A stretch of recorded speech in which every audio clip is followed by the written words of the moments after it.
मैं ये नहीं कहता कि आप कल मेट्रोपॉलिटन पुलिस का निपात कर दें। सब्सक्राइब करें और बेल दबाएं ताकि कोई खबर रह न जाए। और हम तो जब हमारे मुज़ाकरात हुए थे, जब नासिर हुसैन शाह साहब और मुर्तज़ा वहाब आए थे, तो ये बातें तो वो उस वक्त हमारी मीटिंग में ही मान गए थे, जो हमने अपनी प्रेस कॉन्फ्रेंस में भी बताया था कि 60-70% तो बातें ही मान गए। अच्छा, ये 60-70% जो बातें ये माने हैं, ये वो बातें हैं जो 2013 के लोकल बॉडीज का जो एक्ट है SLGA 2013 उसमें मौजूद है। एडिशन हुआ है, वो एडिशन हुआ है कि मेयर को जो है वो वाटर बोर्ड का चेयरमैन बना देंगे। ठीक है, असल तो बेस जो है जो कि आपका आर्टिकल 140A जो डिफाइन करता है, जो एडमिनिस्ट्रेटिव पावर है, फाइनेंशियल पावर्स हैं, वो जो चीजें हैं वो अभी तक इंक्लूड नहीं हुई है, जो कि आपके 2001 के लोकल बॉडीज एक्ट में थी।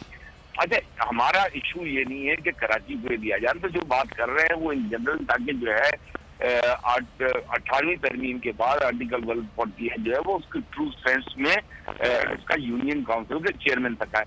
अच्छा, यूनियन काउंसिल के चेयरमैन तक कैसे आएगा?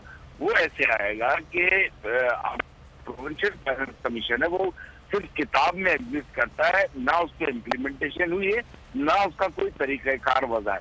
जिस तरह नेशनल फाइनेंस कमीशन का 54% प्रोविंसेस को मिलता है, जिसमें से 27% सिंध गवर्नमेंट को मिलता है, वो 27% तकरीबन 1000 अरब रुपए है।